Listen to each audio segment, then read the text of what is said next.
Le portrait maintenant de l'ancêtre des Britanniques. Un squelette datant d'il y a 10 000 ans, retrouvé dans le sud-ouest de l'Angleterre, vient de livrer ses mystères. On va retrouver à Londres notre correspondant Loïc Delamornay. Bonsoir Loïc.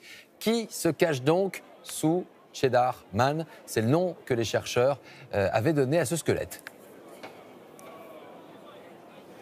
Oui, Laurent, et vous allez comprendre dans quelques instants pourquoi il est surnommé ainsi Cheddar Man. En tout cas, c'est effectivement l'ancêtre des Britanniques. C'est le plus vieux squelette complet jamais retrouvé ici au Royaume-Uni. Il a 10 000 ans, il était déjà connu. Mais ces derniers jours, une nouvelle analyse scientifique vient de bouleverser certaines idées reçues, occasionnant aussi dans le pays une certaine agitation dans les réseaux sociaux avec bon nombre de commentaires racistes d'ailleurs qu'on va vous épargner ici ce soir.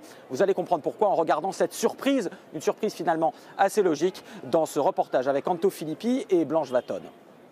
Une peau noire et des yeux bleus perçants. Étonnés, les Britanniques viennent de découvrir à quoi ressemblait leur ancêtre, l'homme qui foulait le sol d'Angleterre il y a 10 000 ans. Ce sont les scientifiques du Muséum d'histoire naturelle de Londres qui viennent de faire cette révélation et qui ont modélisé très exactement son visage. On n'aurait jamais imaginé ça il y a quelques années encore.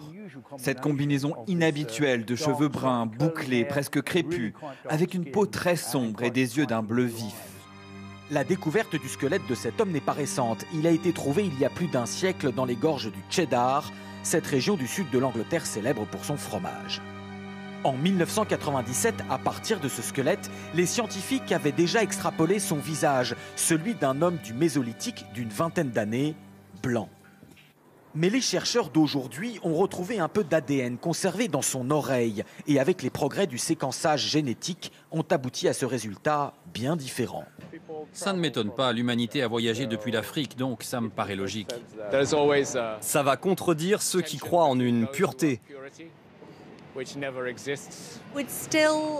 En regardant cette photo, je pense quand même que déjà à l'époque, c'était un immigrant, venu d'ailleurs dans le monde. Je ne pense pas qu'il soit né comme ça, ici à Londres. Selon les scientifiques, Cheddar Man est bien né noir sur le sol anglais. La généralisation de la peau blanche serait intervenue plus tard avec des vagues d'immigration plus récentes venues d'Europe du Nord.